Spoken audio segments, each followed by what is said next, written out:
Well, you were saying that you did the things nobody else wanted to do it, like directing, or? Yeah, no, actually directing was exactly that. I mean, it's nobody else was interested to begin with, especially during the TV shows.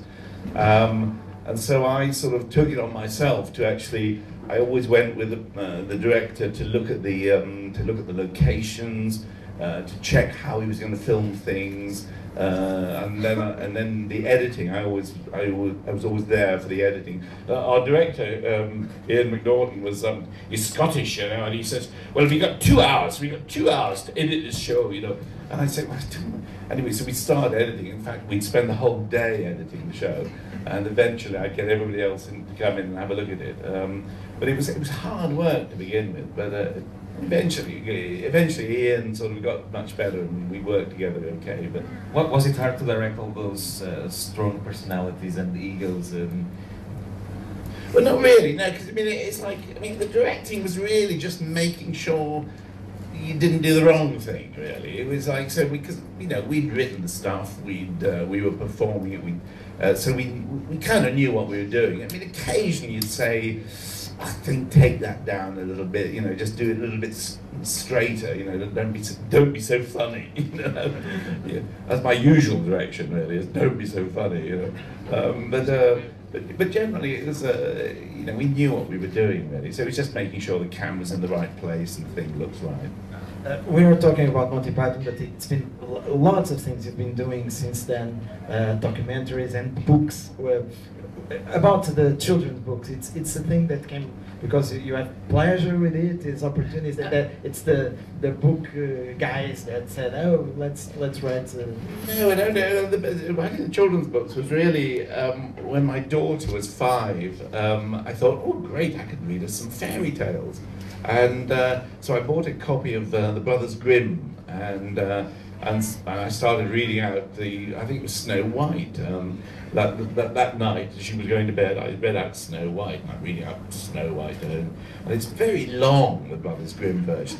And at the end of it, the wicked stepmother is punished by being made to put on these red hot iron slippers and dance until she falls down dead. I can't read this. I don't want my 5-year-old daughter going to sleep thinking, "Oh, I'm so glad they tortured that old woman to death."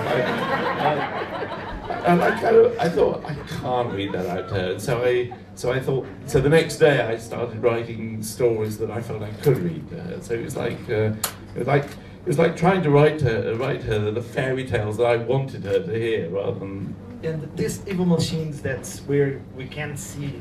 Well, now evil machines. Yeah. What about this? Evil Machines, it came about because I just thought of the title, actually. I thought, Evil Machines, great title. So it's about, and what happened was that Luis Tinoco, who is a composer here in Lisbon, who's wonderful, set some of my children's stories to music last year, and I came and saw them and thought it was great. And then George Salaviso at the São Luís Theatre suggested another collaboration, and I got this Evil Machines idea in my head.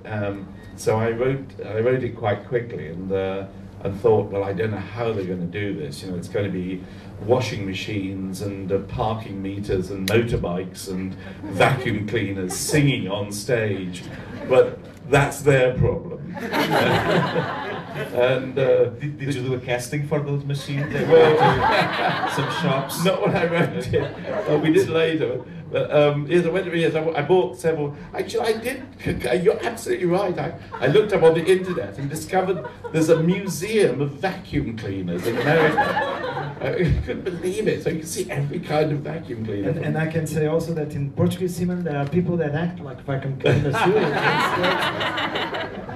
Yes, I think. Well, anyway, yes. And one of the vacuum cleaners, I have to tell you, I can tell you this.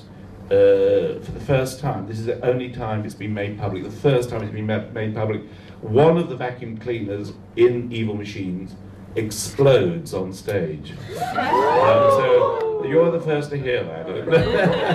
I shouldn't have given it away, but anyway. Then George Salavisa said, well, would you like to come and direct direct it, and so suddenly the problem became my problem, and we hope we sort of come up with some good solutions.